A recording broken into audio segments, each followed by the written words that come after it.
Killer B की मौत का 7वां दिन था।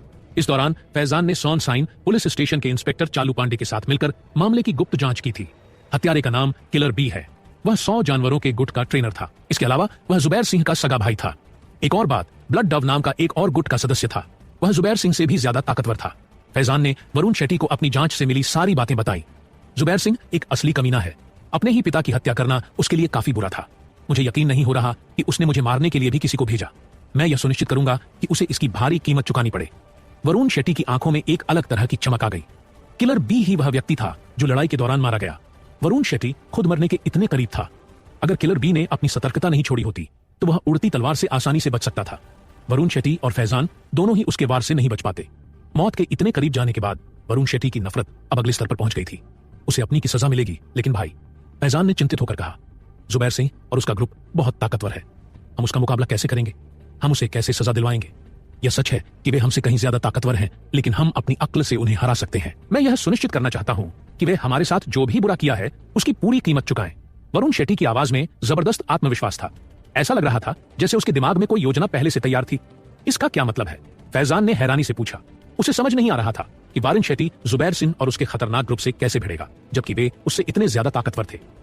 गाड़ी निकालो, हमें कुछ दवा खरीदनी है, वरुण शेट्टी ने शांति से कहा। हाँ। गाड़ी में बैठते ही वरुण शेट्टी ने अपने खजाने से सीक्रेट ऑफ मिलियन पॉइजन नाम की किताब निकाली। इसमें हर तरह के जहर बनाने के तरीके लिखे थे। अगर मैंने जहर बनाना सीख लिया तो जुबैर सिंह का अंत पक्का है। हालांकि जब वरुण शेट्टी ने किताब खोली तो उसे निराशा हुई। उसमें बड़े अक्षरों में लिखा था, जहर बनाना एक गलत काम है। अगर आप किसी को जहर से मारते हैं तो आपके मेरिट पॉइंट में भारी कटौती होगी। अपने जोखिम पर इस्तेमाल करें, अपने जोखिम पर इस्तेमाल करें, अपने जोखिम पर इस्तेमाल करें। मुझे इससे कोई फर्क नहीं पड़ता, पहले मुझे इन्हें सीखने दो। मुझे यकीन है कि इनमें से कोई ना कोई जहर मेरे काम जरूर आएगा। वरुण शेट्टी ने जल्दी जल्दी किताब पढ़नी शुरू कर दी। इसमें खतरनाक दवाओं जैसे हल्के जहरों से लेकर कुछ बेहद खतरनाक जहरों तक की रेसिपी लिखी हुई थी। बेशक घातक जहर बनाने के लिए जो सामग्री चाहिए होती थी वह आम बाजार में मिलना नामुमकिन था। थोड़ी देर में वरुण शेट्टी ने सीक्रेट ऑफ मिलियन पॉइजन किताब को पूरी तरह पढ़ लिया। आखिर में उसने अपने दुश्मनों पर इस्तेमाल करने के लिए 2 खास जहर चुने। इन दोनों जहरों की सबसे अच्छी बात यह थी कि उनकी सामग्री आम बाजार में आसानी से मिल जाती थी। इसके बाद वरुण शेट्टी और फैजान दवा की दुकान और बाजार गए। उन्होंने जहर बनाने की जरूरी चीजें खरीदी और फिर दोनों वरुण शेट्टी के नए बंगले में वापस चले गए। वरुण शेट्टी का नया बंगला इटर्नल प्रोस्पेरिटी, पिछले 7 दिनों में इंटीरियर डिजाइन कंपनी ने बंगले का पूरा फर्निशिंग का काम खत्म कर दिया था। अब यह पूरी तरह से रहने के लिए तैयार था। वरुण शेट्टी ने इसे सजाने में काफी पैसा लगाया था। यहाँ की सभी सजावट रिसाइकल की गई सामग्रियों से बनी थी, इसलिए बिना किसी स्वास्थ्य नुकसान के वह तुरंत इसमें रह सकता था। बहुत बढ़िया, यह जबरदस्त तरीके से सजा हुआ है। मैं अपने माता पिता को बुलाने से पहले अपने सारे काम निपटा लूंगा। वरुण शेट्टी पूरे बंगले में घूमता रहा। जो कुछ उसने देखा उससे वह बहुत खुश था। इसके बाद उसने जहर बनाना शुरू किया। यह बंगला अब वरुण शेट्टी के लिए एक प्राइवेट जोन बन गया था। वह यहाँ अपनी सारी गुप्त गतिविधियां कर सकता था। अब उसे कहीं छिपने की जरूरत नहीं थी। वरुण शेट्टी ने 2 बहुत ही आसान जहर चुने। यह जहर साधारण थे और इनकी प्रक्रिया भी काफी सरल थी। उसे सिर्फ बाजार से खरीदी गई चीजों को पीसकर किताब में दिए गए अनुपात के हिसाब से मिलाना था। आधे घंटे बाद वरुण शेट्टी ने जहर बनाना पूरा कर लिया। फिर उसने जहर को कपड़े के 2 अलग अलग बंडलों में पैक कर दिया। हे, भले ही मैं जुबैर सिंह को नहीं मार सकता, लेकिन मैं यह सुनिश्चित करूंगा कि जुबैर सिंह को सच में पीड़ा हो। वरुण शेट्टी ने अपने हाथ में 2 फटे हुए कपड़े पकड़े और दुष्ट मुस्कान बिखेरी। जब आसमान में अंधेरा छा गया तो फैजान ने वरुण शेट्टी को उत्तरी पहाड़ पर ले जाकर जंगल में एक छिपी हुई जगह पर कार पार्क कर दी। वे अपनी योजना को अंजाम देने के लिए आधी रात तक इंतजार करने वाले थे। वरुण शेट्टी जानता था कि उसके और उनके बीच ताकत का बहुत बड़ा फर्क है। बिना समय बर्बाद किए वरुण शेट्टी ने कार में ही अपना अभ्यास शुरू कर दिया। वह लगभग अगले स्तर तक पहुंचने वाला था। रात के 2 बजे उसके शरीर के अंदर ड्रैगन आभा ने तेजी से उतार चढ़ाव करना शुरू कर दिया। आखिरकार वरुण शेट्टी ने अपने अभ्यास का अगला स्तर हासिल कर लिया। डिंग पैरागन स्तर शारीरिक शक्ति का अंतिम चरण, स्वास्थ्य 1000, युद्ध शक्ति 1000 पहा। आखिरकार वरुण शेट्टी ने अपने मुंह से गहरी सांस छोड़ी। वह साफ महसूस कर सकता था कि उसके शरीर के अंदर ड्रैगन आभा पहले से कहीं ज्यादा ताकतवर हो गई थी। उसके शरीर में अचानक जबरदस्त ऊर्जा भर गई। क्या भाई वरुण शेट्टी, तुम अगले स्तर पर पहुंच गए? फैजान चौंक गया। उसने हैरानी से अपनी आंखें चौड़ी करके वरुण शेट्टी को देखा। हाँ, अभी अब हम एक ही स्तर पर हैं, वरुण शेट्टी ने मुस्कुराते हुए कहा। हे भगवान, तुम सच में राक्षस हो। मैंने इस स्तर तक पहुंचने के लिए पूरे 10 साल लगा दिए और तुमने इसे इतनी जल्दी हासिल कर लिया। तुम्हारी तुलना में मैं तो बिल्कुल बेकार हूं। फैजान पूरी तरह हैरान था। ईर्ष्या उसके चेहरे पर साफ झलक रही थी। मुझे चापलूसी मत कर, यही मेरा इंतजार कर, मैं जा रहा हूं। वरुण शेट्टी ने मंकी किंग का प्लास्टिक मास्क निकाला, जिसे उसने खास तौर पर इस मौके के लिए खरीदा था। उसने मास्क पहना और सुनिश्चित किया कि यह ठीक से फिट हो गया है। फिर वह कार से बाहर निकला और हवेली की ओर बढ़ गया। वो कुत्ते भौंकने लगे। पहरेदार तुरंत सतर्क हो गए। कौन है वहां? एक गार्ड ने टॉर्च जलाते हुए पूछा। दूसरा गार्ड अपने शिकारी कुत्ते के साथ परिसर की जांच करने लगा। वे धीरे धीरे जंगल की ओर बढ़ने लगे। फुआहा, अचानक उन दोनों पर सफेद धूल का एक बादल फेंका गया। उफ, दोनों बेहोश हो गए। इससे पहले कि उन्हें पता चलता कि क्या हो रहा है, वारुण शेट्टी धीरे धीरे अंधेरे से बाहर निकला। वो शिकारी कुत्ता भी वारुण शेट्टी पर भौंकता रहा। वह कूदकर वारुण शेट्टी पर हमला करना चाहता था, लेकिन जैसे ही उसने हवा में तैर रही सफेद धूल अंदर ली, वह भी बेहोश हो गया। हाँ, यकीन नहीं हो रहा कि यह मामूली नींद लाने वाला पाउडर इतना असरदार है। यह तो बहुत बढ़िया है। वरुण शेट्टी मुस्कुराया और आगे बढ़ गया। हालांकि वरुण शेट्टी ने खुद भी थोड़ा सा सफेद पाउडर अंदर ले लिया, लेकिन उसके लिए यह कोई समस्या नहीं थी, क्योंकि उसके पास 7 खजनों की सुगंधित थैली थी। यह थैली इस तरह के कमजोर जहर को पूरी तरह बेअसर कर सकती थी। वरुण शेट्टी ने अपनी हथेली में थोड़ा और पाउडर लिया। जब वह हवेली के मुख्य दरवाजे पर पहुंचा तो उसने 2 और गार्डों पर यह पाउडर फेंका। अब वह चुपके से हवेली के अंदर घुस चुका था। इसके बाद वरुण शेट्टी ने अपनी गोल्डन गेज फायरी आई सोने की रोशनी वाली आंख सक्रिय कर ली। उसकी आंखों के सामने सारी दीवारें पारदर्शी हो गईं। वरुण शेट्टी ने यह सुनिश्चित करने के बाद कि रास्ता साफ है, सावधानी से हवेली में कदम रखा। शुरू में उसने हवेली के हर कमरे की जांच करने की योजना बनाई थी, लेकिन तभी उसने देखा कि जुबैर सिंह अपने पिता के कमरे में सो रहा था। यह कितना बेरहम आदमी है। अपने ही भाई बहनों और पिता को मारने के बाद भी इसे कोई पछतावा नहीं, और अब अपने पिता के कमरे में सो रहा है। इसे तो नरक में जाना चाहिए। वरुण शेट्टी का गुस्सा बढ़ता जा रहा था। कमरे में घुसने से पहले उसने एक मुट्ठी पाउडर उठाया। उसका इरादा जुबैर सिंह को बेहोश करने और फिर उसे मार डालने का था। जहर से वह सिर्फ बेहोश होता मरता नहीं। इस तरह वारुण शेट्टी के मेरिट पॉइंट, अच्छे कर्मों के अंक भी नहीं कटते। अचानक वरुण शेट्टी ने हल्की हल्की कदमों की आवाज सुनी। वह चौंक गया और जल्दी से बाथरूम के अंदर छिप गया। अपनी गोल्डन गेज फायरी आई के जरिए उसने देखा कि एक औरत कमरे की तरफ आ रही थी। उसके कपड़ों से लग रहा था कि वह सिंह परिवार की नौकरानी थी, लेकिन उसके भाव कुछ अजीब थे। वह किसी झोंबी फिल्म की झोंबी की तरह चल रही थी और उसके हाथ में एक चाकू था। आखिर हो क्या रहा है? वरुण शेट्टी चौंक गया। फिर उसने खुद को हाइपर फोकस मोड में डाल लिया ताकि यह पता लगा सके कि यहाँ क्या चल रहा है। वरुण शेट्टी ने नौकरानी के पीछे एक नीली भूतिया छाया देखी। यह आत्मा अंशिका की दादी के पास मौजूद आत्मा जैसी ही थी। उसके बाल बहुत गंदे थे। उसका चेहरा नफरत से भरा हुआ था। आत्मा के चारों ओर मौत की अजीब आभा थी। यह नौकरानी किसी दुष्ट आत्मा के वश में थी। डिंग निम्न स्तर की दुष्ट आत्मा, पैरागन स्तर, रूप आत्मा, युद्ध शक्ति 100। वारुण शेट्टी के स्पिरिट बैटल स्काउटर ने दुष्ट आत्मा का शक्ति चेक किया। इसकी शक्ति बहुत कम है। लगता है यह अभी कुछ समय पहले ही दुष्ट आत्मा में बदली है। पर यह करना क्या चाहती है? वरुण शेट्टी ने हैरानी से अपनी आंखें छौड़ी कर ली। गोल्डन गेज फायरी आईज के जरिए उसने दुष्ट आत्मा की हर हरकत को गौर से देखा। फिर उसने देखा कि भूतिया नौकरानी अपने सख्त हाथों से बहुत धीरे धीरे दरवाजा खोल रही थी। वह कदम दर कदम जुबैर सिंह के बिस्तर की ओर बढ़ रही थी। फिर उसके हाथ में चाकू उठा और उसने सीधा जुबैर सिंह के सिर पर निशाना साध लिया। वह उसका सिर काटने ही वाली थी। हे भगवान, यह दुष्ट आत्मा जुबैर सिंह को मारने जा रही है। वरुण शेट्टी ने आंखें भी नहीं झपकाईं। करना चाहता था, इसे ही तो कर्म कहते हैं। कमीने जुबैर सिंह ने पहले भी बहुत से बुरे काम किए थे। अब तो एक दुष्ट आत्मा भी उसकी जान लेने को तैयार थी। ओम बिना किसी चेतावनी के जुबैर सिंह ने एक जबरदस्त मुक्का मारा। 1 सेकंड पहले वह गहरी नींद में था, अब उसकी गति नौकरानी से कहीं ज्यादा तेज थी। उसके मुक्के की शक्ति 5000 से भी अधिक थी। दूसरे शब्दों में कहें तो उस मुक्के की ताकत लगभग 2000 किलो थी। मुक्के की ताकत से नौकरानी सीधा दीवार से टकराई।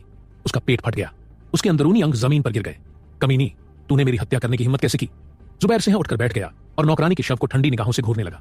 हाँ, अचानक वह फटी हुई लाश उठी और उसने चाकू सीधा जुबैर सिंह पर फेंक दिया। हम एक दुष्ट आत्मा। जुबैर सिंह चौंक गया। उसने आराम से चाकू पकड़ लिया। ड्रैगन सिटी में उसने कई साल मार्शल आर्ट्स की ट्रेनिंग ली थी। वह जानता था कि कोई लाश इतनी जल्दी जिंदा क्यों हो सकती है। भाई रक्त कबूतर, मेरे घर में एक दुष्ट आत्मा है। जल्दी आओ और मेरी मदद करो। जुबैर सिंह ने चिल्लाते हुए नौकरानी के मरे हुए शरीर को ठंडी नजरों से देखा। दुष्ट आत्मा जानती थी कि अब उसके लिए खतरा बढ़ गया है। वह तुरंत नौकरानी के शव से बाहर निकल आई। दुष्ट आत्माएं सिर्फ उन्हीं पर कब्जा कर सकती हैं जिनकी युद्ध शक्ति उनसे कम होती है। अब उसके पास किसी को अपने वश में करने का मौका नहीं था।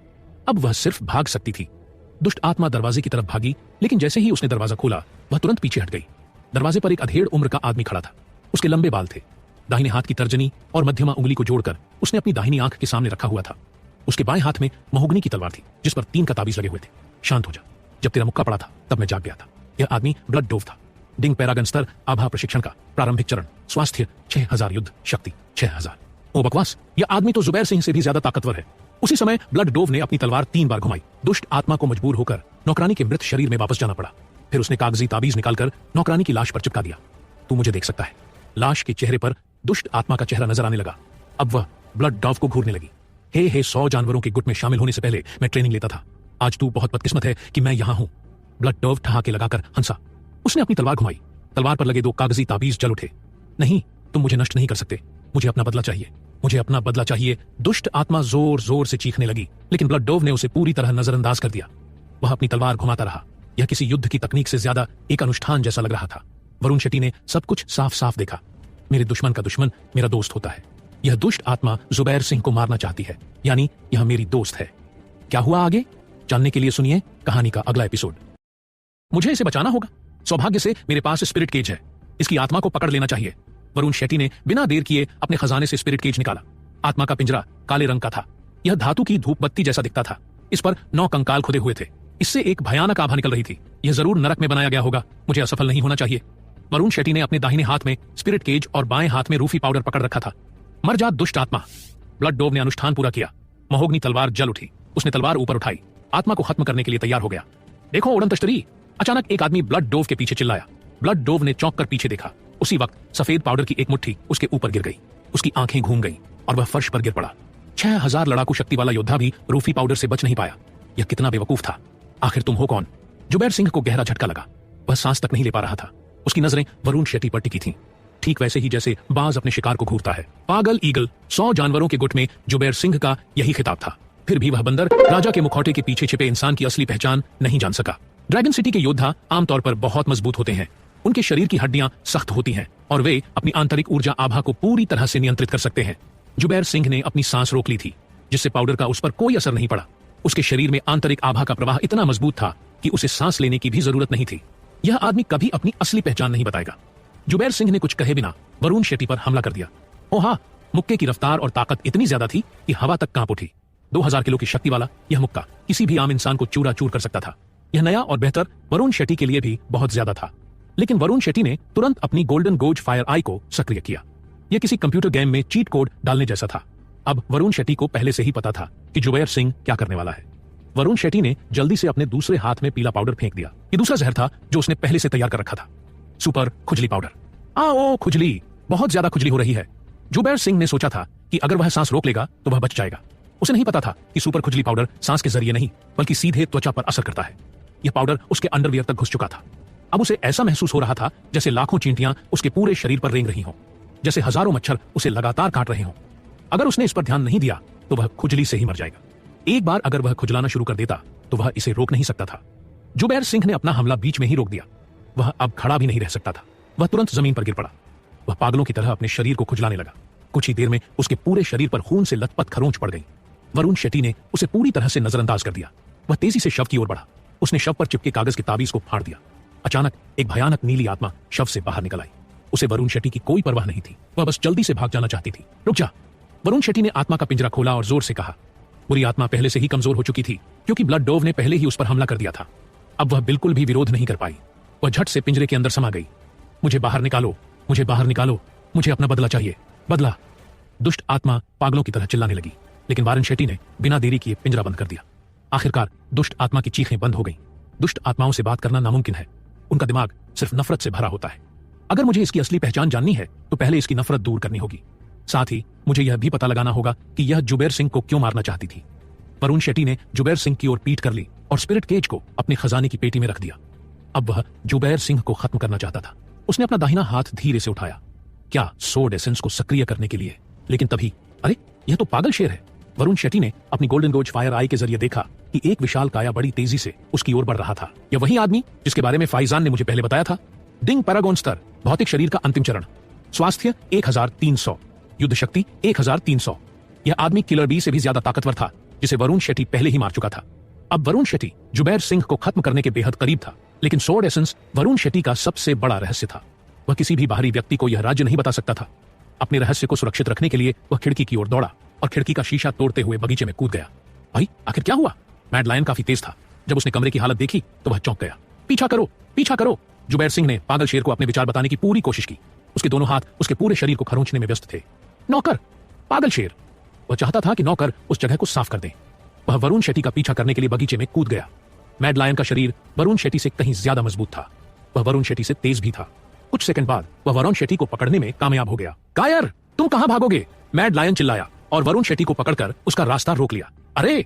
वरुण शेट्टी की घबराहट बढ़ती जा रही थी। वह जानता था कि यह दुश्मन उससे कहीं ज्यादा ताकतवर है।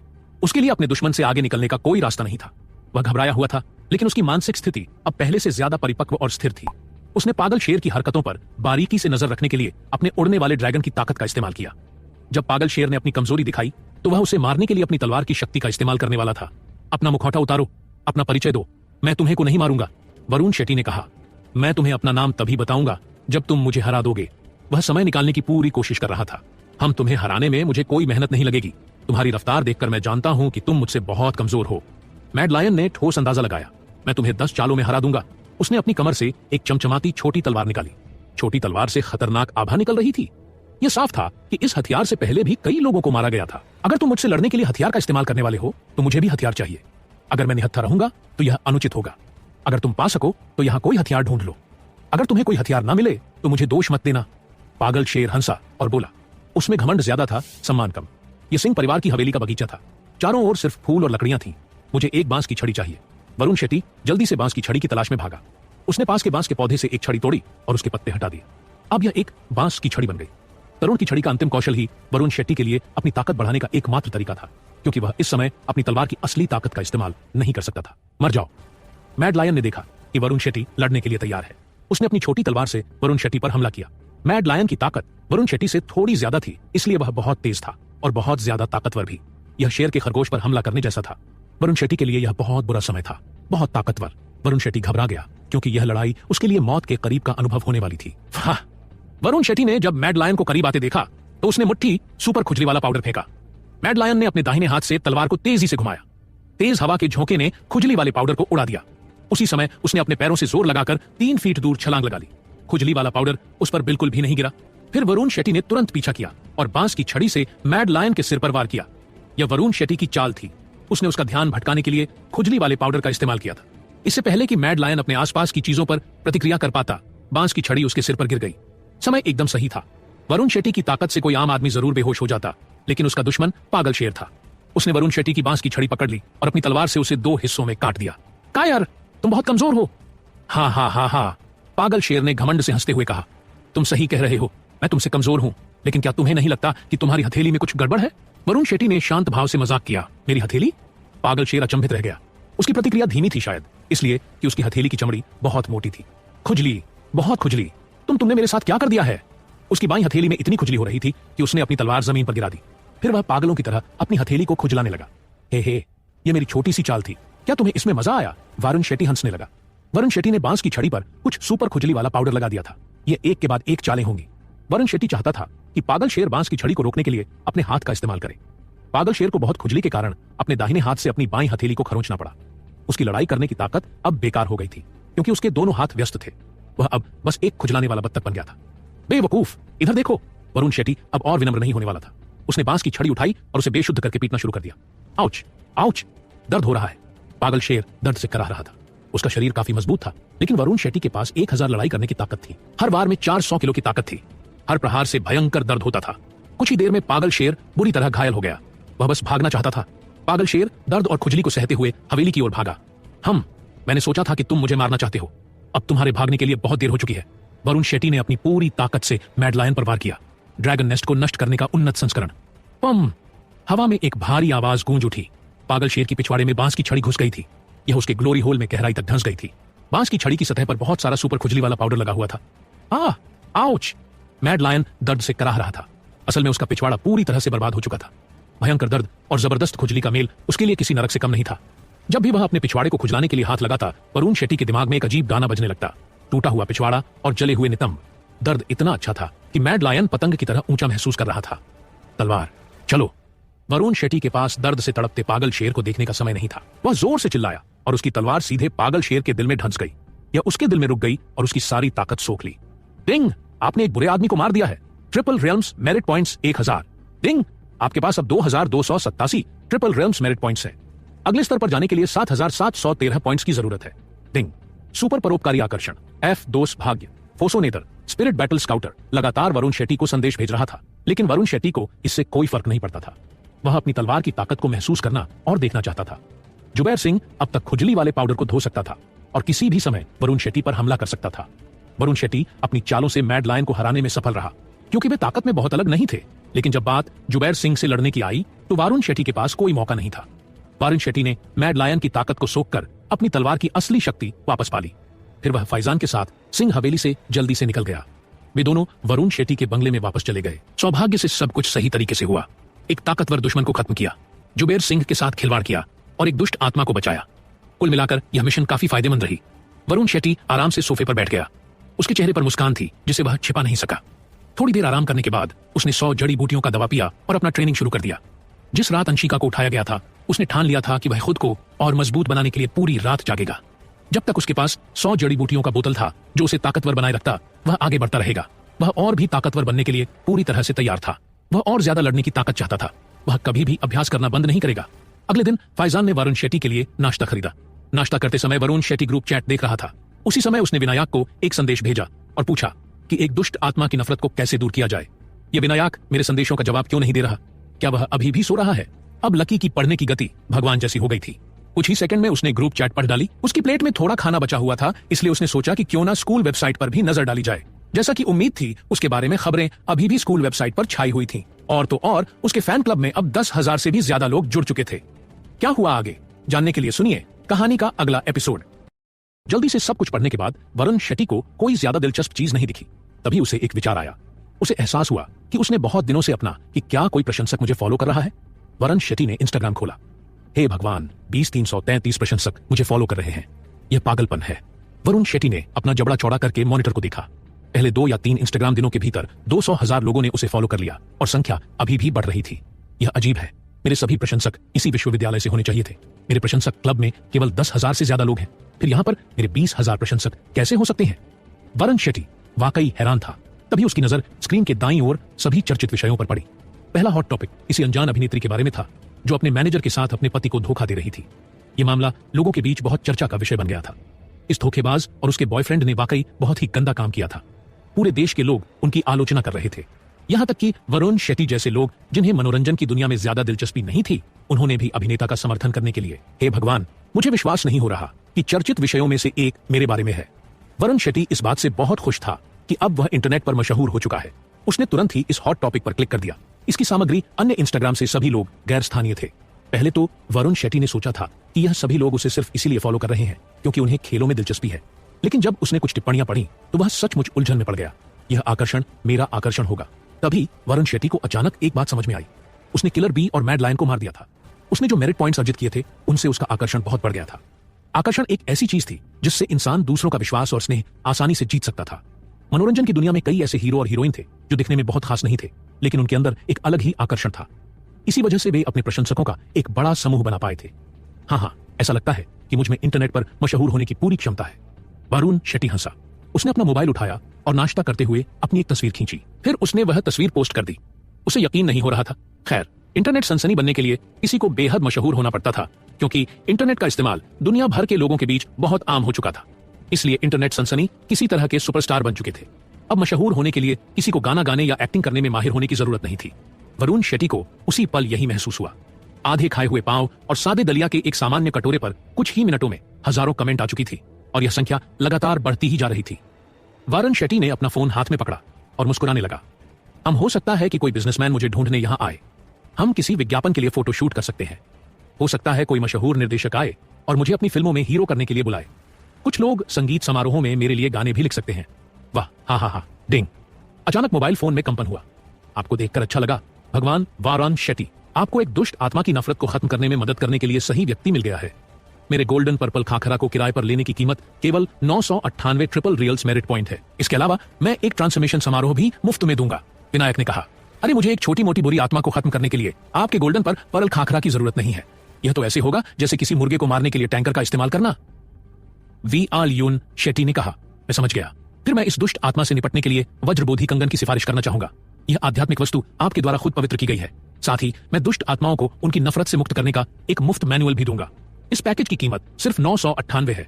मुझे पैसे भेजो और ये दोनों कीमती आध्यात्मिक चीजें तुम्हारी हो जाएंगी। वरुण शेट्टी को विनायक के सुझाव से झटका लगा। मैं अभी अभी इंटरनेट सनसनी बना हूं। अगर मैंने विनायक को 998 ट्रिपल रियल्स मेरिट पॉइंट दे दिए तो मेरा आकर्षण बहुत कम हो जाएगा। वरुण शेट्टी इस बात से खुश नहीं था, लेकिन अगर उसने विनायक को पैसे देने से मना कर दिया तो दुष्ट आत्मा हमेशा के लिए स्पिरिट केज के अंदर फंसी रहेगी। यह भी अच्छा नहीं था। हम कोई बात नहीं, मैं धीरे धीरे मेरिट पॉइंट वापस कमा सकता हूं। मुझे पहले यह 2 चीजें खरीद लेनी चाहिए। कम से कम यह दोबारा इस्तेमाल करने लायक तो है। कुछ गणना करने के बाद वरुण शेट्टी ने व्यक्तिगत पैकेज के माध्यम से विनायक को ट्रिपल रियल्स मेरिट पॉइंट भेज दिए। डिंग, आपसे 998 ट्रिपल रियल्स मेरिट पॉइंट काट लिए गए हैं। आकर्षण 100, भाग्य 100। वरुण शेट्टी को अपने दिल में दर्द महसूस हुआ जब उसके मेरिट पॉइंट काट लिए गए। उसने इन्हें कमाने के लिए बहुत मेहनत की थी। मिस्टर विनायक, मैंने आपको व्यक्तिगत पैकेज के जरिए मेरिट पॉइंट भेज दिए हैं। कृपया मुझे ब्रेसलेट और किताब अभी भेज दीजिए। मैं अभी अपनी सुबह की प्रार्थना कर रहा हूं। कृपया 3 घंटे और इंतजार करें। मैं वादा करता हूं कि मैं इसे जल्द से जल्द आपको भेज दूंगा। विनायक ने कहा, भाड़ में जाओ तुम। We are on. शेट्टी इतना गुस्से में था कि उसके मुंह से खून की उल्टी होने लगी। उसने अभी 998 मेरिट पॉइंट दर्दनाक तरीके से दिए थे और अब विनायक उसे 3 घंटे इंतजार करने के लिए कह रहा था। यह बहुत ही बेकार सेवा थी। क्या आप अपनी सुबह की प्रार्थना करना चाहते हैं? इस पर ध्यान केंद्रित करने का प्रयास करें। वारुण शेट्टी ऑनलाइन गया और अपनी पसंदीदा वेबसाइट खोली। वेबसाइट के होम पेज पर अलग अलग तरह की लड़कियां थीं। इस वेबसाइट पर टीन, MILF, लोलिस पेंटी, हौज कपले और ट्रांस जैसी शैलियां थीं। खास बात यह थी कि वे कपड़ों के एक भी टुकड़े से ढकी नहीं थी। वारुण शेट्टी ने 3 सबसे सेक्सी तस्वीरें चुनी और उन्हें विनायक को भेज दिया। अमिताभ, यह बहुत पाप है पाप भगवान। वरुण शेट्टी, आप क्या कर रहे हैं? विनायक चिल्लाया। मुझे अभी सामान भेजो। अगर नहीं भेजा तो मैं तुम्हें तुम्हारी सुबह की भक्ति से विचलित करता रहूंगा। मैं तुम्हें अभी वार्निंग दे रहा हूं। मेरे पास और भी सेक्सी और खतरनाक तस्वीरें हैं। वरुण शेट्टी ने कहा। क्या 3 चौंकाने वाली इमोजी? क्या आपने अभी कहा कि आपके पास ऐसी और भी तस्वीरें हैं? क्या आप मुझे और सेक्सी तस्वीरें भेज सकते हैं? ओहा। वरुण शेट्टी ने जब जवाब देखा तो वह लगभग अपना माथा पीटने लगा। क्या यह गंजा आदमी कोई नकली साधु था? यह किसी आम साधु की प्रतिक्रिया तो नहीं थी। कृपया मेरे इरादों को गलत न समझे। मैं अपनी इच्छा शक्ति को मजबूत करने के लिए यह तस्वीरें मांग रहा हूं। मैं इन सभी खतरनाक लालच का सामना करने में सक्षम होना चाहता हूं। यह मेरे ट्रेनिंग का हिस्सा है। विनायक ने कहा। बकवास बंद करो, मुझे अभी सामान दो। एडिंग, बधाई हो, आपने विनायक से एक लाल लिफाफा छीन लिया है। आपको एक वज्रबोधि कंगन मिला है। इसे आपके खजाने के बक्से में संग्रहित किया गया है। एडिंग, बधाई हो, आपने विनायक से एक लाल लिफाफा छीन लिया है। आपको दुष्ट आत्माओं को पीड़ा से कैसे मुक्ति दिलाएं नाम की एक किताब मिली है। इसे आपके खजाने के बक्से में संग्रहित कर दिया गया है। बुरा नहीं है। We are on. शेट्टी मुस्कुराया। हे भगवान, वी आर ऑन। शेट्टी, क्या तुम मुझे सेक्सी महिलाओं की ओर तस्वीरें भेज सकते हो? विनायक ने पूछा। नहीं, वरुण शेट्टी ने कहा। क्यों? विनायक ने पूछा। यह तस्वीरें बहुत कीमती हैं। ये पूरी तरह रंगीन है। सबसे जरूरी बात यह HD में है और पूरी तरह से बिना सेंसर की गई है। मुझे यह तस्वीरें खोजने के लिए बहुत मेहनत करनी पड़ती है। हम जो सेक्सी तस्वीरें मैं आमतौर पर देखता हूं उनके मुकाबले यह तस्वीरें सच में कीमती हैं। वरुण शेट्टी ने कहा। क्या बकवास है यह? आदमी तो पूरी तरह से पोर्न में डूबा हुआ है। वह पक्का एक नकली साधु है। वरुण शेट्टी की साधु वाली छवि पूरी तरह से बर्बाद हो गई थी। हे भगवान, वरुण शेट्टी, कृपया इसे गलत मत समझो। मुझे अपनी इच्छा शक्ति को मजबूत करने के लिए इन तस्वीरों की बहुत जरूरत है। विनायक ने कहा। मुझे कोई फर्क नहीं पड़ता। मुझे 998 मेरिट पॉइंट्स दो, फिर तुम यह तस्वीरें अपने पास रख सकते हो। वरुण शेट्टी ने कहा। क्या 998? यह बहुत महंगा है। विनायक ने कहा। इस पर कोई मोल भाव नहीं होगा। मैंने यह तुमसे ही सीखा है। इसे लो या छोड़ दो। वरुण शेट्टी ने कहा। विनायक अवाक रह गया। डिंग, बधाई हो, आपने विनायक से एक लाल लिफाफा छीन लिया है। आपको 998 ट्रिपल रिम्स मेरिट पॉइंट मिले हैं। इसे आपके खजाने के बक्से में जमा कर दिया गया है। हम जब बात बिजनेस की आती है तो तुम अभी भी बहुत अनुभवहीन हो। वरुण शेट्टी बुरी तरह हंसा। फिर उसने रैंडम कुछ सेक्सी तस्वीरें चुनी और उन्हें विनायक को भेज दिया। धन्यवाद भगवान। वरुण शेट्टी, मैं अपनी इच्छा शक्ति का अभ्यास जारी रखने जा रहा हूं। फिर मिलते हैं। वरुण शेट्टी को इस बात की कोई परवाह नहीं थी कि साधु सच में ट्रेनिंग कर रहा था या कुछ और। इसके बाद उसने जल्दी से वे मेरिट पॉइंट्स सक्रिय कर दिए जो उसके खजाने में संग्रहित थे। डिंग, बधाई हो, आपको 998 ट्रिपल रियल मस मेरिट पॉइंट मिले हैं। डिंग, आपके वर्तमान ट्रिपल रिम्स मेरिट पॉइंट्स 2287 हैं। अगले स्तर पर जाने के लिए आपको 7713 मेरिट पॉइंट्स की जरूरत है। डिंग, अब आप एक सुपर परोपकारी व्यक्ति हैं। आकर्षण से 200, भाग्य से 200। हाँ, मेरा आकर्षण वापस आ गया है। मैंने विनायक से 2 कीमती चीजों के बदले में सिर्फ कुछ सेक्सी तस्वीरें ली थी। यार, मैं बहुत होशियार हूं। वरुण शेट्टी खुशी से हंसा। फिर उसने अपने खजाने से आत्मा का पिंजरा, वज्रबोधि कंगन और दुष्ट आत्माओं को पीड़ा से कैसे मुक्ति दिलाएं की किताब निकाली। दुष्ट आत्माओं को बेअसर करने के लिए किसी को इन आध्यात्मिक वस्तुओं से पॉजिटिव शक्ति का उपयोग करना होगा और साथ ही कुछ मंत्रों के साथ आत्मा की घृणा को दूर करना होगा। वरुण शेट्टी कोई साधु नहीं था, लेकिन अब उसके पास यह पवित्र कंगन था। यह निश्चित रूप से एक कमजोर दुष्ट आत्मा से निपटने के लिए काफी था। वरुण शेट्टी ने एक हाथ में किताब पकड़ी और दूसरे हाथ में कंगन लेकर खेलते हुए मंत्र पढ़ना शुरू कर दिया। स्प्रिट केस के अंदर फंसी दुष्ट आत्मा पर उसने मंत्रोच्चार किया। नेत्र स्प्रिट बैटल स्काउटर के माध्यम से वरुण शेट्टी देख सकता था कि आत्मा के चारों ओर की काली आभा धीरे धीरे हट रही थी। दुष्ट आत्मा से धीरे धीरे नफरत कम हो रही थी। दुष्ट आत्माएं, यह लड़की जब मरी थी तब घृणा से भरी हुई थी। वह मरने के बाद भी अपनी नफरत से बाहर नहीं निकल पाई। उसने नरक के द्वार में जाने से इनकार कर दिया और पुनर्जन्म लेने से मना कर दिया। ऐसी आत्माएं पुनर्जन्म की आशा छोड़ देती हैं और अपने दिलों को बुराई के हवाले कर देती हैं ताकि वे इंसानों के बीच रह सकें और बदला ले सकें। इन दुष्ट आत्माओं में अब कोई चेतना नहीं बची थी। उन्हें याद नहीं था कि वे जिंदा रहते हुए कौन थी, लेकिन उन्हें सिर्फ एक ही चीज याद थी, बदला। इस बुरी ऊर्जा को पूरी तरह से खत्म करने की प्रक्रिया लंबी थी। पूरी सुबह बीत चुकी थी, लेकिन आत्मा पिंजरे में बंद दुष्ट आत्मा को अब तक शांत नहीं किया जा सका था। अब लगभग दोपहर हो चुकी थी। वरुण शेट्टी को एक बेहद चौंकाने वाली फोन कॉल आई। उसने जो कुछ भी कर रहा था उसे तुरंत छोड़ दिया और तेजी से अपनी कार की ओर भागा। यह अंशिका ही थी जिसने फोन किया था। वहां जेडस्टोन की प्रदर्शनी थी और वह वरुण शेट्टी को ज्वेलरी स्टोर के उद्घाटन की तैयारी के लिए वहां लाना चाहती थी। पूरा हफ्ता ना तो उसे देखा और ना ही उससे कोई बात की। वरुण शेट्टी उसके बारे में बहुत चिंतित था। वह पागलों की तरह गाड़ी चला रहा था। दोपहर हो चुकी थी। अंशिका ने एक हाई-फाई रेस्टोरेंट में मिलने का इंतजाम किया था। रेस्टोरेंट के सामने की तरफ बहुत शानदार माहौल था जिसमें एक चमकदार एहसास था। वरुण शेट्टी की बुगाटी वेरोन को आते देख सूट पहने एक युवा नौकर जल्दी से उसकी सेवा करने के लिए दौड़ा। वरुण शेट्टी ने अंशिका को एंट्री गेट पर खड़ा देखा, इसलिए उसने अपनी चाबियां नौकर को सौंप दी और जल्दी से उसकी ओर बढ़ गया। अंशिका! वरुण शेट्टी दूर से चिल्लाया। अंशिका ने मुड़कर उसे देखा और मुस्कुराई। उसका सुंदर चेहरा चमक उठा और उसके आसपास की हर चीज उसकी तुलना में फीकी पड़ गई। उसने एक शानदार कोट पहना हुआ था जिसके नीचे हल्के पीले रंग की घुटने तक की ड्रेस थी। उसकी मोती जैसी सफेद। मिस्टर वरुण शेट्टी, आप मुझे किस तरह से देख रहे हैं? क्या आप मुझे ऐसे देखना बंद कर सकते हैं? लोग हमें भाई बहन समझ सकते हैं जो सालों बाद मिले हो। अंशिका ने मजाकिया अंदाज में कहा। तुम्हारा वजन कम हो गया है, वरुण शेट्टी ने धीरे से कहा। अभी भी उसे आश्चर्य से देख रहा था। अंशिका अवाक रह गई। उसका तेज दिमाग जैसे शॉर्ट सर्किट हो गया था। वह समझ नहीं पाई कि क्या कहे। तुम्हारा वजन कम हो गया है। इन साधारण शब्दों ने उसके दिल के सबसे नर्म कोने को छू लिया। वाह अंशिका, क्या यह यंग स्मार्ट लड़का तुम्हारा बॉयफ्रेंड है? चलो हमारा परिचय कराओ। कुछ युवा लड़के लड़कियां रेस्टोरेंट से बाहर आए और वरुण को देखने लगे जैसे वह कोई बड़ा सेलिब्रिटी हो। वह वरुण है, वह मेरा बॉयफ्रेंड नहीं है, वह सिर्फ यूनिवर्सिटी का दोस्त है, अंशिका ने गंभीरता से कहा। हाँ, सफाई देने की जरूरत नहीं। सफाई तो बस छिपाने का एक तरीका है। सच में हम पहले ही दीपक चौधरी से तुम दोनों के बारे में सुन चुके हैं। हम सब यह पहले से ही जानते थे। हे अंशिका, तुम्हारी पसंद बहुत अच्छी है। ये लड़का सच में बहुत स्मार्ट दिखता है। कोई आश्चर्य नहीं कि उसने हमारे सनराइजर्स सिटी के सबसे हैंडसम लड़के दीपक चौधरी को भी पछाड़ दिया।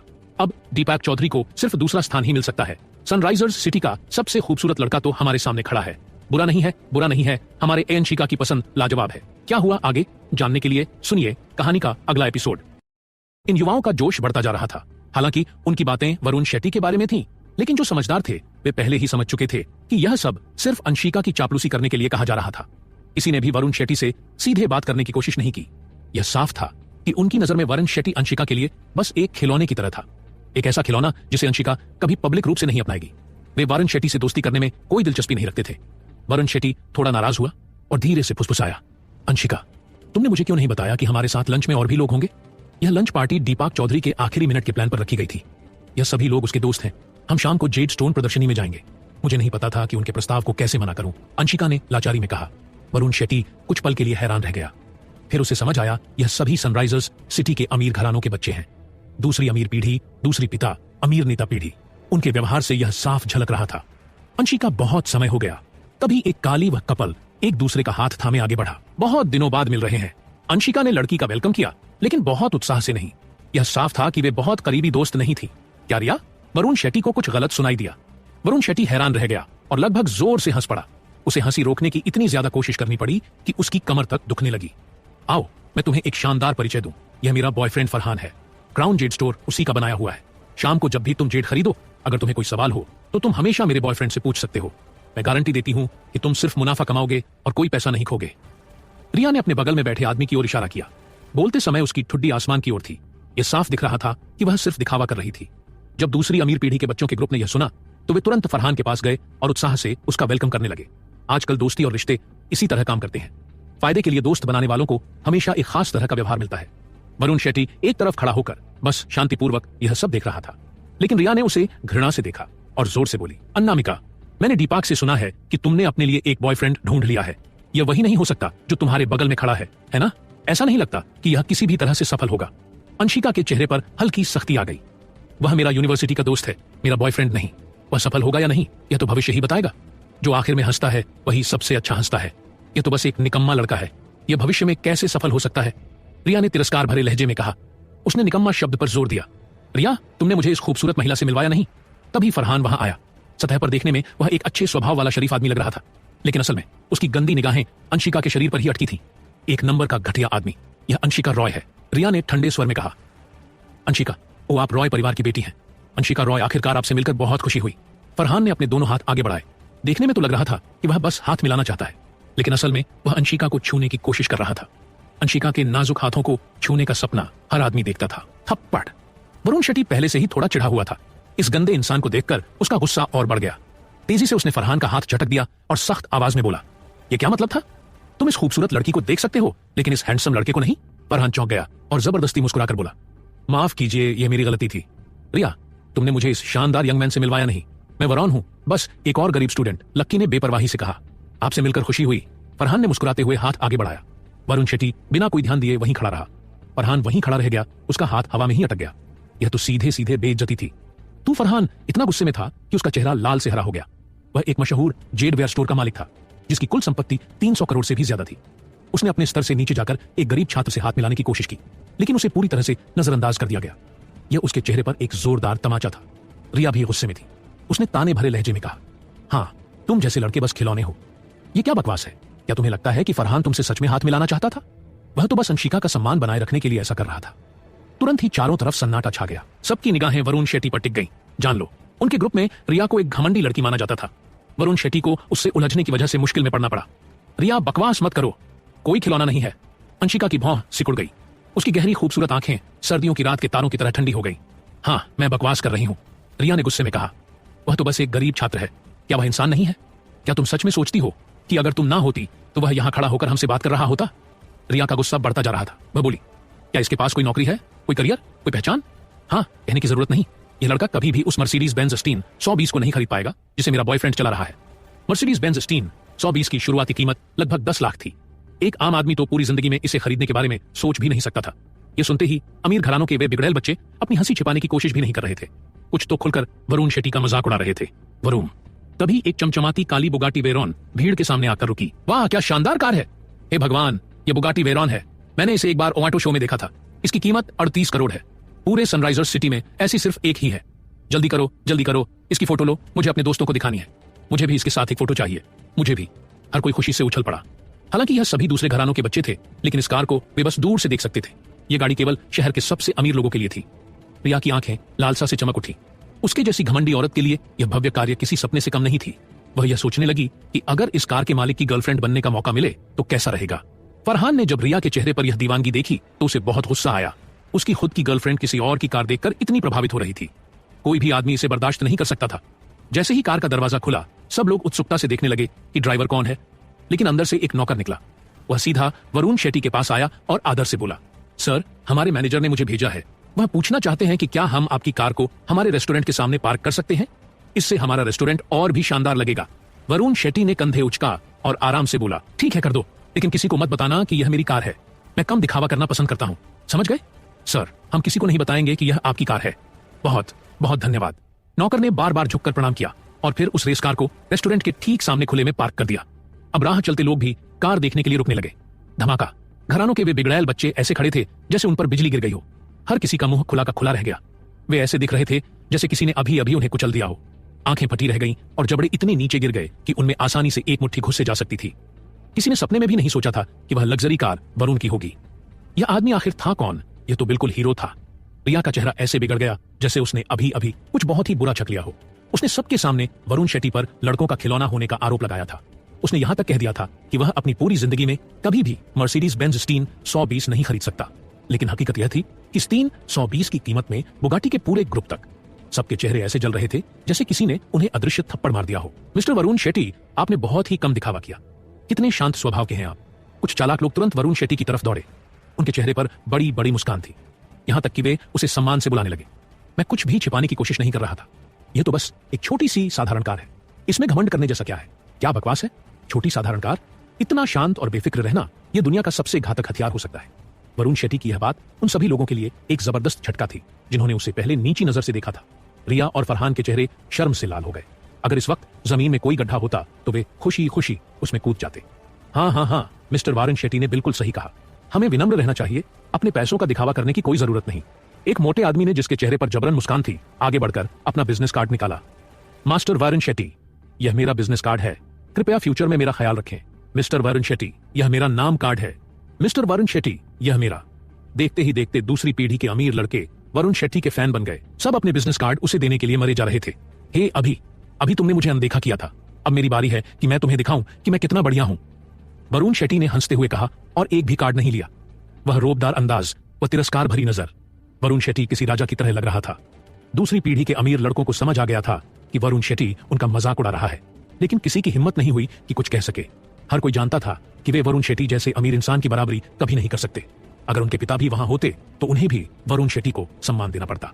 अब उन्हें वरुण शेट्टी के साथ किए गए अपने बुरे बर्ताव का पछतावा हो रहा था। अगर उन्हें पहले से पता होता कि यह सब होने वाला है तो वे वरुण शेट्टी की पूजा किसी भगवान की तरह करते, मगर अब तो जो होना था हो चुका था। अब पछताने के अलावा वे कुछ कर भी नहीं सकते थे। अपने सामने का सीन देखकर रिया और फरहान को समझ आ गया कि उन्होंने कितनी बड़ी गलती कर दी। उनके मन में वरुण शेट्टी से माफी मांगने का ख्याल आया, लेकिन जिस इंसान ने अभी अभी इतने अमीर लड़कों के बिजनेस कार्ड तक लेने की जहमत नहीं उठाई, वह उनकी माफी क्यों स्वीकार करता? जितना ज्यादा वे इस बारे में सोचते, उनके हाथ पैर उतने ही ठंडे पड़ते जा रहे थे। वरुण शेट्टी की मौजूदगी से वे इतने डर गए थे कि उनके पैर झेली जैसे लग रहे थे। अंशिका चुपचाप यह सब देख रही थी। उसके होठों पर एक हल्की छिपी हुई मुस्कान थी। उसे पहले से पता था कि अब कोई भी वरुण शेट्टी को नीची नजर से नहीं देखेगा। अब सब उसे पूरा सम्मान देंगे। माफ कीजिए, आप लोग यहां खड़े क्यों हैं? मैंने कमरा 303 बुक कर लिया है। आप लोग मेरा इंतजार किए बिना अंदर जा सकते हैं। इसके अलावा आप लोग बहुत ज्यादा विनम्र हो रहे हैं। ठीक उसी अजीब से माहौल में एक सुडोल युवक वहां आ गया। माफ कीजिए, आप लोग यहां खड़े क्यों हैं? मैंने कमरा नंबर 303 बुक कर लिया है। आप लोग मेरा इंतजार किए बिना अंदर जा सकते हैं। इसके अलावा आप लोग बहुत विनम्र हैं। ठीक उसी अजीब क्षण में एक सुडोल लड़का वहां आया। उस आदमी ने एक साधारण सिल्वर सूट पहना हुआ था। वह लंबा और मजबूत शरीर वाला था और उसके व्यक्तित्व से एक समृद्ध और कुलीन आभा निकल रही थी। दीपक यहां है। भीड़ तुरंत उत्साहित हो गई, खासकर लड़कियां। उनमें से हर कोई उस स्टार से प्रभावित थी। खूबसूरती, शानदार व्यक्तित्व, अच्छी शिक्षा, काबिलियत और सनराइजर्स सिटी के तीसरे सबसे अमीर परिवार में जन्म चौधरी परिवार। ऐसा लग रहा था कि दीपक में कोई भी कमी नहीं थी। असल में उसकी पब्लिक इमेज विक्रांत जैसे बिगड़ैल और अमीर लड़कों से कम 10 गुना बेहतर थी। यही एक बड़ी वजह थी कि वह इतना लोकप्रिय था और उसे सनशाइन का सबसे सुंदर व्यक्ति कहा जाता था। जब दीपक वहां पहुंचा तो वह सच में बहुत आकर्षक लग रहा था, लेकिन जैसे ही उसकी नजर वरुण पर पड़ी, उसका पूरा व्यक्तित्व फीका पड़ गया। वह थोड़ा सा खोया हुआ लगने लगा। वरुण शेट्टी ने अंशिका की दादी की जन्मदिन की पार्टी में उसके चेहरे पर मुक्का मारा था। उस घटना ने उसे हिलाकर रख दिया था। इसके अलावा जिस अनामिका को उसने इतनी मेहनत से अपनाने की कोशिश की थी, वह उसी समय वरुण शेट्टी के ठीक बगल में खड़ी थी और उसके खूबसूरत चेहरे पर वह मुस्कान थी जो किसी भी पुरुष को मोहित कर सकती थी। लेकिन वह मुस्कुराहट वरुण के लिए थी, क्योंकि ज्यादातर समय अंशिका सिर्फ अपने ठंडे स्वभाव को ही दिखाती थी। मिस्टर वरुण शेट्टी, हम फिर मिल रहे हैं, दीपक बहुत ही शांत और आकर्षक तरीके से बोला। हालांकि अंदर से वह बहुत असहज महसूस कर रहा था, फिर भी उसने अपना धैर्य बनाए रखा और विनम्र बना रहा। यही वह चीज थी जो उसे दूसरी पीढ़ी के बिगड़ैल और अमीर लड़कों से अलग बनाती थी। आपसे दोबारा मिलकर खुशी हुई मिस्टर दीपक, वरुण ने हल्की मुस्कान के साथ जवाब दिया। दीपक ने नरम मुस्कान बिखेरी और की कि वह अपनी पसंदीदा लड़की से कुछ शब्द बोल सकेगा, लेकिन अंशिका ने उसे बीच में ही रोकते हुए कहा, क्योंकि सभी लोग यहाँ हैं, चलो दोपहर का खाना खाते हैं, शाम को अभी बहुत कुछ करना है। ठीक है, चलो। दीपक ने एक लंबी सांस ली। उसके दिल क्या हुआ आगे जानने के लिए सुनिए कहानी का अगला एपिसोड। में निराशा गहरा जा रही थी। वह समझ नहीं पा रहा था कि वह हर तरीके से इतना परफेक्ट होते हुए भी अंशिका को क्यों नहीं जीत पा रहा था। क्या ऐसा हो सकता है कि वह वरुण का मुकाबला नहीं कर सकता था? दीपक ने वरुण को ध्यान से देखा और हैरान रह गया। उसे महसूस हुआ कि वरुण शेट्टी में कुछ खास आकर्षण था। यह समझाना मुश्किल था, लेकिन दीपक को वरुण शेट्टी के बारे में एक अच्छी भावना हो रही थी। नहीं, मैं हार नहीं मान सकता। चाहे जो हो जाए, मैं तब तक नहीं रुकूंगा जब तक अंशिका मेरी नहीं हो जाती। दीपक ने अपना सिर ऊंचा किया और रेस्टोरेंट की ओर बढ़ गया। ओह मिस्टर दीपक, यहाँ है प्लीज सर, इधर आइए, आपके लिए एक प्राइवेट रूम तैयार है। दरवाजे पर खड़े मैनेजर ने गर्मजोशी से स्वागत किया। मैनेजर देवाश, ये कार किसकी है? दीपक ने पास खड़ी बोगाटी वेरॉन को देखा और अपनी भौं सिकोड़ना चाहता था, लेकिन पूरे सनराइजर सिटी में यह सिर्फ एक ही है। कोई इसे पहले ही खरीद चुका है। माफ करें मिस्टर दीपक, मैं सच में आपको नहीं बता सकता। कार के मालिक को गुप्त रहना पसंद है और वह अपनी पहचान उजागर नहीं करना चाहते। मैनेजर देवश ने सिर झुका लिया और चौंक कर वरुण की तरफ देखा। मैंने सुना है कि मालिक एक रहस्यमय अमीर व्यक्ति है जिसने विक्रांत को भी नीचे गिरा दिया है। मैं बस उसे जानना चाहता था, लेकिन अगर वह अपनी पहचान बताने को तैयार नहीं है तो कोई बात नहीं। दीपक ने एक गहरी सांस ली और निराश होकर अंदर चला गया। बाकी अमीर लड़कों ने भी वैसा ही किया। उनकी आंखें आश्चर्य से खुली कि खुली रह गई। वह लड़की जिसे दीपक पसंद करता था वरुण शेट्टी की ओर देखने लगी। उसकी आंखों में एक अलग चमक थी। यहां तक कि वह कार जिसे दीपक पाना चाहता था वरुण शेट्टी की थी। इस झटके के बाद दीपक के आसपास के लिए अफसोस महसूस करने लगे। कुछ मिनटों तक कोई भी कुछ नहीं बोला। उसी समय वे वरुण को ऐसे देख रहे थे जैसे वे किसी रहस्यमय व्यक्ति को देख रहे हों। उनके मन में उसके लिए एक तरह का डर और सम्मान था। शांत रहो, शांत रहो। वरुण ने मासूमियत से मुस्कान बिखेरी और वहां खड़े लोगों की ओर गर्व से हाथ हिलाया। देखने वाले अवाक रह गए। जाहिर है चुप रहना ही दिखावा करने का सबसे बेहतरीन तरीका था। निजी कमरे में एक के बाद एक शानदार पकवान परोसे गए।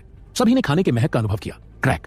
जैसे ही भोजन समाप्त होने वाला था, अचानक दरवाजा खुला। एक घटिया सा दिखने वाला आदमी प्रवेश द्वार पर खड़ा था। उसके हाथ में बियर की आधी पी हुई बोतल थी। उसने अपनी आंखें छोटी कर लीं और कमरे में इधर उधर गंदी नजरों से देखने लगा। जब उसकी नजर अंशिका पर पड़ी तो उसकी आंखें चमक उठी। तुम कौन हो? कमरे में मौजूद किसी ने भी उसे नहीं पहचाना। उसकी बेहुदा हरकतों से सभी परेशान हो गए थे। उस गुंडे ने सबको नजरअंदाज किया, अंशिका की ओर इशारा किया और धीमे स्वर में कहा, यहां आओ छोटी बच्ची, मेरे बगल वाले कमरे में आकर बैठो।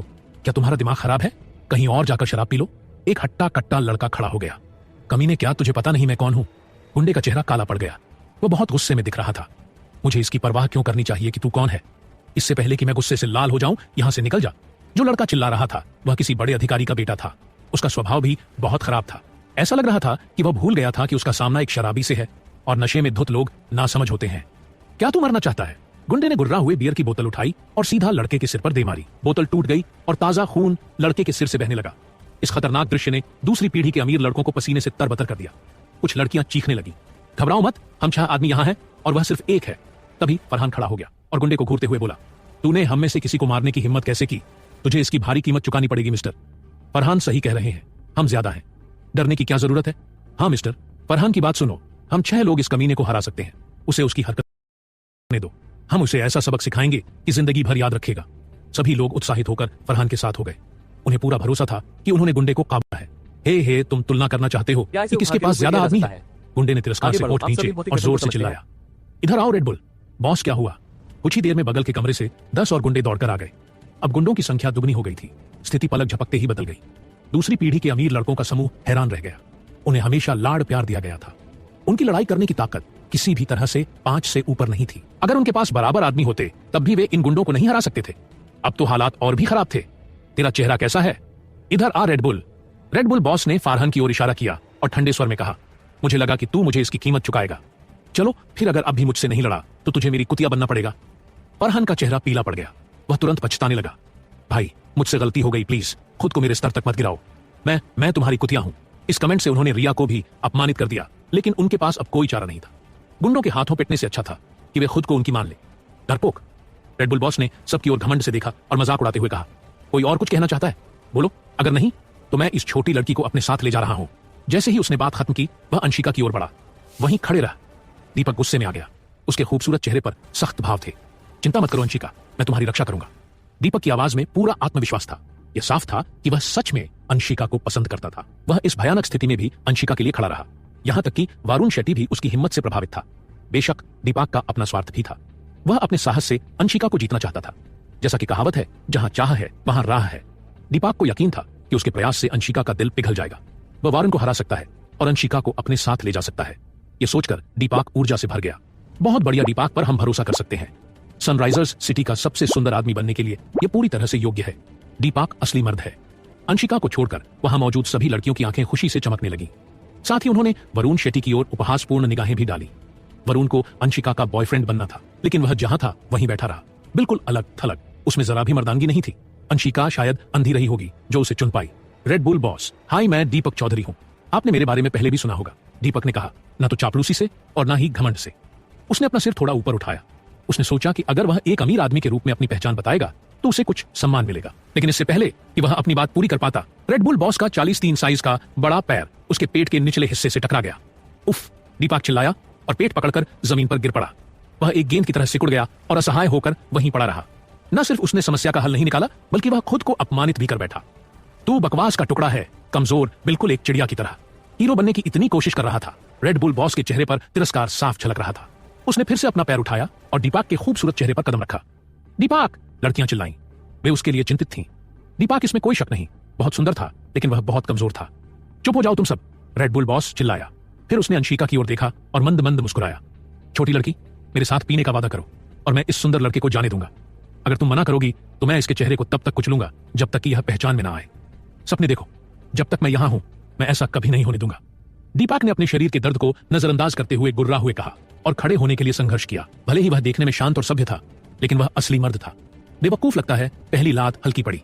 रेड बुल बॉस की आंखों में खतरनाक चमक थी। उसने अपना पैर उठाया और दीपक के सिर पर पूरी ताकत से लात मारी।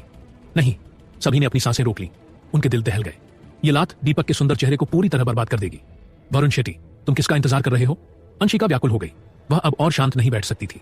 इतने गंभीर समय में भाई वरुण शेट्टी को कुछ करना ही होगा।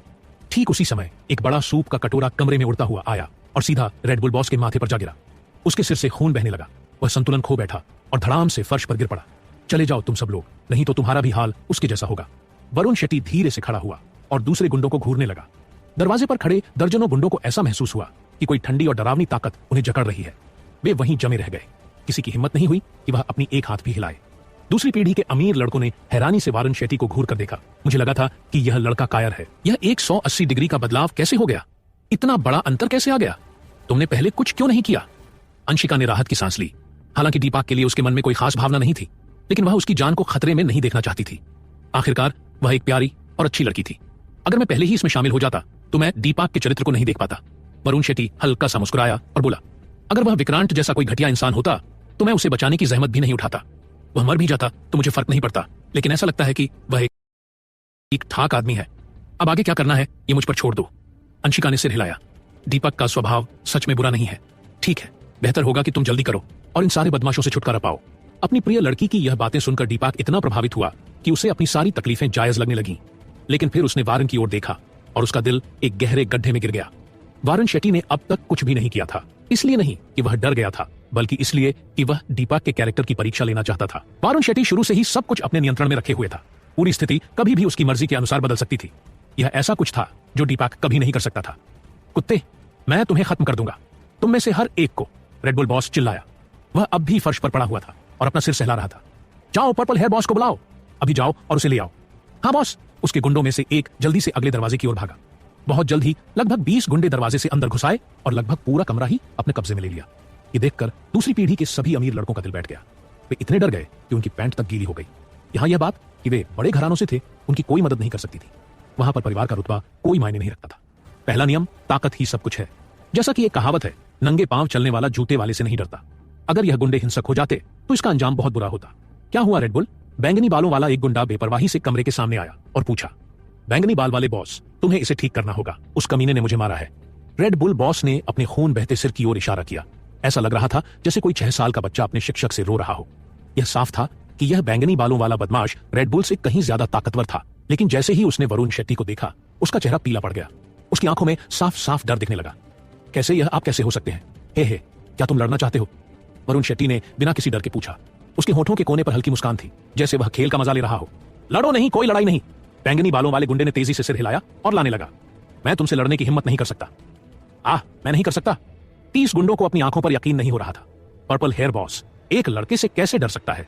क्या यह किसी तरह का भ्रम था? यहां तक कि दूसरी पीढ़ी के अमीर लड़कों का समूह भी दंग रह गया। आखिर वरुण कौन था? उसे पर्पल हेयर बॉस को डराने के लिए उंगली तक उठाने की जरूरत नहीं पड़ी। क्या यह कोई रहस्यमय ताकत थी? उन सभी में केवल अंशिका ही इसके पीछे की सच्चाई जानती थी। उस रात सनसाई नदी के किनारे वरुण शेट्टी ने इस बैंगनी बालों वाले गुंडे की जबरदस्त पिटाई की थी। उसके कुछ दांत टूट गए थे और उसे जबरदस्ती कच्चे छोले भटूरे खाने के लिए मजबूर किया गया था। बैंगनी बालों वाला गुंडा वरुण की ताकत को अच्छी तरह पहचानता था। अगर उसके पास इतने आदमी भी होते तब भी वरुण शेट्टी के आगे उसका कोई बस नहीं चलता। बॉस, अगर कुछ नहीं हुआ तो मैं चला जाऊंगा। बैंगनी बालों वाला गुंडा परेशान था। उसने धीरे से कहा, मैं आपके खाने में खलल नहीं डालना चाहता। फिर वह अपने 20 आदमियों के साथ तेजी से वहां से निकल गया। मैं भी चला जाऊंगा। रेड बुल बॉस को समझ आ गया था कि परिस्थितियां उसके खिलाफ हैं। अब वह भी वहां से खिसक जाना चाहता था। वहीं खड़े रहो, वरुण शेट्टी ने अपने होंठ सिकोड़े। उसका इरादा उसे छोड़ने का नहीं था। जब मैंने तुम्हें जाने को कहा था तब तुम नहीं गए। अब बहुत देर हो चुकी है। बिग बॉस, मैं गलत था। मैं दोबारा ऐसा कभी नहीं करूंगा।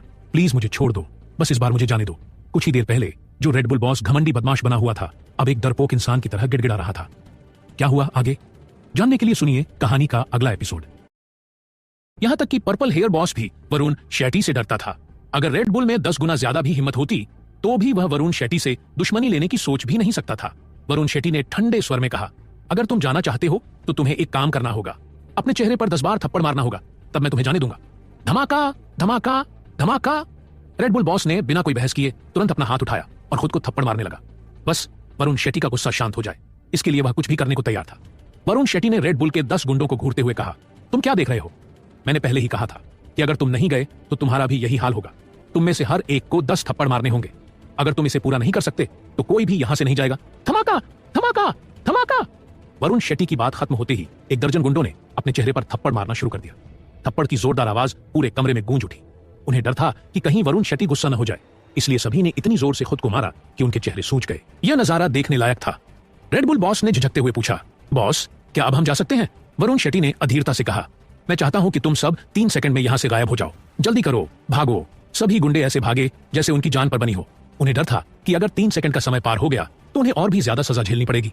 कमरे में बैठे दूसरी पीढ़ी के अमीर लड़के अब भी अपनी आंखों पर यकीन नहीं कर पा रहे थे। एक लड़के ने कहा, हे भगवान, वे सच में चले गए, यह अविश्वसनीय है। दूसरे लड़के ने कहा, मिस्टर वरुण शेट्टी, आप बहुत शक्तिशाली हैं, वे गुंडे आपसे बहुत डरते थे। मिस्टर वरुण शेट्टी, आप बहुत ही शानदार हैं। एक अन्य ने कहा, अंशिका का स्वाद वाकई बहुत बढ़िया है, उसे इतना ताकतवर और अच्छा बॉयफ्रेंड मिला है। ओह, क्या हमें तुमसे जलन हो रही है? प्लीज मुझे ऐसे एक दर्जन प्रेमी भेजो। हर कोई अपनी हैरानी रोक नहीं पाया और वरुण शेट्टी की इतनी तारीफ करने लगा वे मानो उसकी पूजा कर रहे थे। दूसरी ओर हताश दीपक जमीन पर बैठा था, जिसे बहुत पहले ही भुला दिया गया था। दीपक ने अंदर ही अंदर आह भरी और हार मान ली। मैंने सच में वरुण शेट्टी को कम आंका था। यह दुश्मन मुझसे ज्यादा ताकतवर है। सिर्फ ऐसा आदमी ही अंशिका के लायक है। तभी एक बड़ा हाथ उसके सामने आया। वरुण शेट्टी ने चिढ़ाते हुए कहा, उठो, तुम वहां इतने दयनीय भाव से क्यों बैठे हो? दीपक को होश आया और वह वरुण शेट्टी की मदद से खड़ा हो गया। वह वरुण शेट्टी का बहुत आभारी था। इसने सोचा होगा कि जब सब लोग उसकी अनदेखी कर रहे थे तब वरुण शेट्टी ही वह इंसान था जो उसकी मदद के लिए आया था। वरुण शेट्टी ने कबूल किया, मुझे धन्यवाद मत दो, मैं पहले भी कुछ कर सकता था लेकिन मैंने ऐसा नहीं किया। दीपक ने गंभीरता से कहा, मुझे पता है तुम मेरी परीक्षा ले रहे थे। मैं विक्रांत से अलग हूं। मैं अंशिका को सच में पसंद करता हूं। मैं उसे अपनी पत्नी बनाना चाहता हूं। भले ही तुम एक अच्छे आदमी हो लेकिन मैं उसे कभी नहीं छोड़ूंगा। वरुण शेट्टी ने मुस्कुराते हुए आत्मविश्वास के साथ कहा, अंशिका मेरी है, तुम उसे नहीं ले सकते। दीपक ने बिना झिझक कहा, अगर मैंने कोशिश नहीं की तो मुझे कैसे पता चलेगा? मैं अंशिका के लिए कुछ भी करने को तैयार हूं। किसी दिन, मुझे नहीं पता कब, लेकिन एक दिन मैं उसे अपने प्यार में डाल दूंगा। मैं कसम खाता हूं, मुझे इसी जीवन में उससे शादी करनी होगी। वरुण शेट्टी चालाकी से हंसा, हे, अगर ऐसा है तो अब आप अपना पसंदीदा साबुन चुन सकते हैं। दीपक हैरान था, साबुन की एक टिकिया उठाऊं? वरुण शेट्टी ने हंसते हुए कहा, तुमने कहा था कि तुम अंशिका से शादी किए बिना जाने से इनकार कर दोगे, फिर भी तुम उसे मुझसे दूर नहीं ले जा सकते, इसलिए तुम केवल साबुन की टिकिया लेने जा सकते हो। दीपक लगभग सिर के बल जमीन पर गिर पड़ा। काफी देर बाद उसने आखिरकार धीमी आवाज में कहा, हाँ, ज्यादा घमंडी मत बनो। वहां बहुत से लोग हैं जो अंशिका को पसंद करते हैं। वरुण शेट्टी ने मुस्कुराते हुए कहा, लेकिन मैं अभी तक डरा नहीं हूं। तो क्या हुआ अगर वहां और भी लड़के हैं? आखिर में वे सिर्फ तुम्हारे साथ ही साबुन उठाएंगे। कल्पना करो, बहुत से आदमी एक नाजुक सुंदर लड़के के साथ साबुन उठा रहे हैं। ओह, वह नजारा है, बहुत मजेदार होगा। दीपक का चेहरा लाल हो गया। मैं अब तुमसे बात नहीं करूंगा। वो जल्दी से मुड़ा और चला गया। वह एक सच्चा, मासूम और अच्छा लड़का था। अगर वह वरुण शेट्टी से बातचीत जारी रखता तो उस पर जरूर बुरा असर पड़ता। इसके बाद दीपक ने बिल का भुगतान किया। बाकी सभी लोग धीरे धीरे रेस्टोरेंट से बाहर निकल गए। वे अपनी कारों में बैठकर जेड प्रदर्शनी की ओर चल दिए। जाने से पहले दीपक ने वरुण शेट्टी का फोन नंबर जरूर मांगा। हालांकि वे दोनों एक दूसरे के दुश्मन थे, लेकिन इससे उनके अच्छे दोस्त बनने में कोई दिक्कत नहीं आई। लेकिन जैसे ही वह दरवाजे से बाहर निकला, वरुण शेट्टी ने दीपक के दिल में गहरा वार कर दिया। उसने वरुण शेट्टी को बुगाटी वेरोन में बेखबर होकर बैठते हुए देखा। सच्चाई जानते हुए भी वह वॉशरूम में छिपकर खूब रोना चाहता था। जेड प्रदर्शनी सनराइजर्स सिटी के बीचों बीच आयोजित की गई थी। ये बहुत बड़ी थी। जब वे वहां पहुंचे तो वहां पहले से ही लोगों की भीड़ थी। इस समय जेड का बाजार बहुत गर्म था। किसी ने दूर से जानबूझकर ऊंची आवाज में कहा, मिस्टर दीपक, क्या संयोग है? यह विक्रांत और उसका साथी समूह था। वे आत्मसंतुष्ट दिखते हुए आगे बढ़े। दीपक ने विनम्रता से पूछा, आप कैसे हैं मिस्टर विक्रांत? विक्रांत ने अचानक चिल्लाते हुए कहा, साले, ये कमीना यहां क्यों है? वरुण शेट्टी ने पलटकर जवाब दिया और अपनी आंखें घुमाई। मैं भी जानना चाहता हूं कि यह तुम ही क्यों हो, बेवकूफ। जब वे बहस कर रहे थे तब उनके आसपास के लोग चुपचाप यह सोच रहे थे कि किसका पक्ष लें। रिया और फरहान उत्सुकता से मुस्कुराते हुए विक्रांत की ओर दौड़े। मिस्टर विक्रांत, काफी समय हो गया है, क्या हम आपके साथ प्रदर्शनी में घूम सकते हैं? उन दोनों ने वरुण शेट्टी को नाराज कर दिया था, क्योंकि इसका मतलब था कि वे दीपक के साथ दोस्ती नहीं कर सकते थे। इसलिए उन्होंने विक्रांत से शरण लेने का फैसला किया। विक्रांत मुस्कुराया। उसके चेहरे पर आत्मसंतोष की झलक थी। बेशक, और कौन मेरा साथ देना चाहता है? संकोच मत करो। प्रदर्शनी के बाद मैं आप लोगों को अच्छा समय बिताने के लिए हेवन क्लब में बुलाऊंगा। तुरंत ही कुछ अमीर घरानों के लड़के विक्रांत के पक्ष में चले गए। अब दीपक के साथ सिर्फ वरुण शेट्टी, अंशिका और 5 अन्य लोग ही बचे थे। वरुण शेट्टी ने धीमी आवाज में कहा, मुझे खेद है दीपक, विक्रांत और मेरे टकराव के कारण तुमने कुछ दोस्तों को खो दिया। दीपक ने सिर हिलाया और बेफिक्र होकर कहा, वे लोग वफादार नहीं थे, इसलिए उनकी कोई जरूरत नहीं। चलो चलते हैं हम। वरुण शेट्टी ने सिर हिलाया, चलो अंदर चलते हैं। एक बार फिर दीपक ने उसे प्रभावित किया।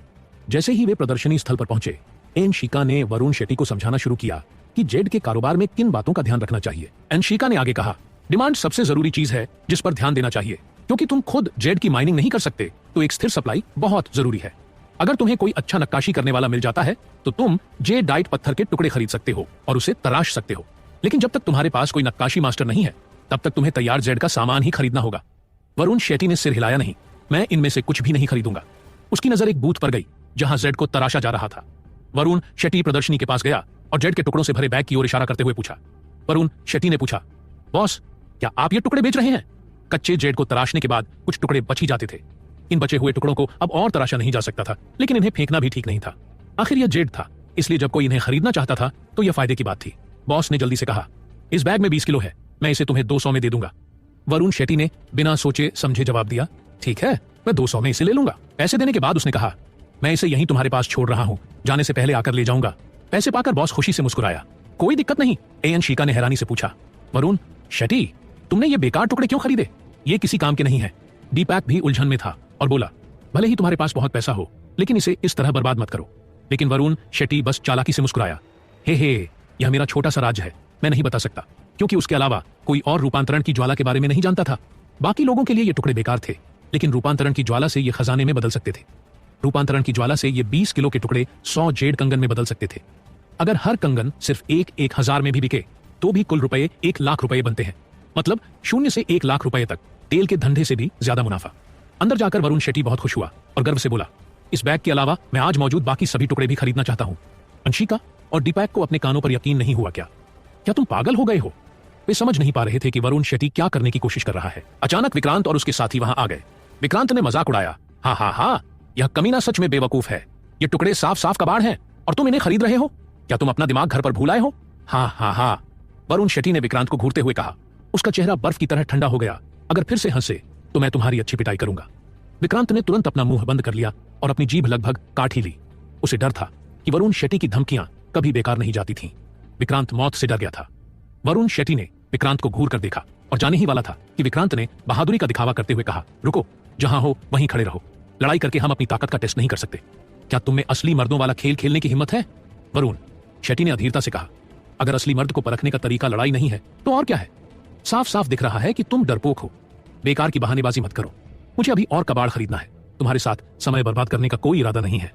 विक्रांत ने दांत पीसते हुए कहा, अगर तुम मेरे साथ खेलोगे तो मैं सारे स्क्रैप खरीद लूंगा और तुम्हें गिफ्ट में दे दूंगा। वरुण शेट्टी मुस्कुराया। मुझे नहीं लगता कि मैं इस ऑफर को मना कर सकता हूं। आगे बढ़ो और खरीदो। जब तुम सब कुछ खरीद लोगे तो मैं तुम्हारे साथ खेलूंगा। वह इस मौके का फायदा कैसे नहीं उठाता? इससे उसे इधर उधर घूमने से भी छुटकारा मिल जाएगा। वरुण शेट्टी ने आगे कहा, तुम जाओ और अभी खरीदो, फिर इन्हें भेज दो। इसे पहले कपूर ज्वेलरी स्टोर में भेज दो। मैं अपने लोगों को इसे लेने के लिए भेज दूंगा। विक्रांत के लोग तुरंत काम पर लग गए। वरुण शेट्टी ने बेपरवाही से पूछा, ठीक है, अब बताओ तुम मुझसे कौन सा खेल खेलना चाहते हो? विक्रांत ने कहा, पत्थरों पर जुआ। तुम और मैं 30 करोड़ के कच्चे पत्थर खरीदेंगे। जब उन्हें काटा जाएगा तो हम देखेंगे कि किसका पत्थर सबसे ज्यादा कीमती निकलता है। जो हारेगा उसे अपने सारे पत्थर जीतने वाले को देने होंगे और ऊपर से उसे 10 थप्पड़ भी खाने पड़ेंगे। वरुण शेट्टी हंसते हुए बोला, पत्थरों पर जुआ? विक्रांत ने अपने पास खड़े फरहान की ओर इशारा किया और बोला, तुम्हें पत्थरों पर जुआ खेलने की हिम्मत कहां से मिली? इसे देख रहे हो, यह क्राउन ज्वेलरी शॉप का मालिक है। इसने पत्थरों के जुए से अपनी किस्मत बनाई है। आज तुम बर्बाद हो जाओगे। हे, वरुण शेट्टी ने कहा, कोई आश्चर्य नहीं, तुमने आउटसोर्स कर दिया। ठीक है, मैं तुम्हारा खेल खेलूंगा। एन शीका ने वरुण शेट्टी की आस्तीन पकड़ ली और घबराकर कहा, तुम्हें पत्थरों पर जुआ खेलना आता भी है? तुमने इसके लिए हां कैसे कर दी? वरुण शेट्टी मुस्कुराया। वह पूरी तरह से आत्मविश्वास से भरा हुआ था। मैं पत्थरों पर जुआ खेलना नहीं जानता, लेकिन मेरी किस्मत अच्छी है। क्या जुआ पूरी तरह से किस्मत का खेल नहीं है? यह मत भूलो कि वह सुनहरी निगाहों और उग्र आंखों वाला आदमी था। पत्थर का जुआ वरुण शेट्टी के लिए एक पक्की जीत थी। एन शीका ने चिंतित होकर कहा, यह अलग है, इसमें सिर्फ किस्मत नहीं चलती। फरहान एक प्रोफेशनल है, उसे हराने के लिए तुम्हें कोई चमत्कार करना पड़ेगा। विक्रांत ने तुरंत कहा, लेडी एन शीका, वह कमीना पहले ही हां कह चुका है, अब वह पीछे नहीं हट सकता। उसे समझाने का कोई फायदा नहीं। फरहान ने भी ताना मारा, एक असली आदमी अपने वादे पर कायम रहता है। जो कह दिया उससे मुकरना कायरों का काम है। वरुण शेट्टी ने बीच में ही टोक दिया, एन शीका, चिंता मत करो, आज मैं तुम्हें दिखाऊंगा कि चमत्कार कैसे होते हैं। फिर वह विक्रांत की ओर मुड़ा और घूरते हुए बोला, अबे पागल, कहां करना है यह सब? चलो, मेरा समय बर्बाद मत करो। विक्रांत गुस्से से तिलमिला गया और बोला, तुम समझाने के लिए यह तो आसान नहीं है, मेरे पीछे आओ। उसने मन ही मन सोचा कि अभी घमंड कर ले, जब हार जाएगा तब देखता हूं तेरा घमंड। जल्द ही सभी लोग पत्थर जुआ बूथ पर पहुंच गए। टेबल पर स्टेलेक्टाइट्स, पत्थर की चट्टानों से ढके छोटे बड़े कई पत्थर रखे थे। सतह से देखने पर ये पत्थर आम पत्थरों जैसे ही लगते थे। इन्हें काटने के बाद ही पता चलता था कि अंदर जेड है या नहीं। यही था पत्थर का जुआ। अगर अंदर सबसे अच्छी क्वालिटी का जेड निकल आए तो एक ही रात में करोड़पति बन सकते थे। अगर आम जेड मिला तो बस अपनी लागत ही निकाल सकते थे। लेकिन अगर अंदर कुछ भी नहीं निकला तो सारा पैसा डूब जाता था। इसी से वह कहावत बनी थी, गरीबी या अमीरी एक ही टुकड़े में। विक्रांत, आगे की कहानी जानने के लिए सुनिए कहानी का अगला एपिसोड।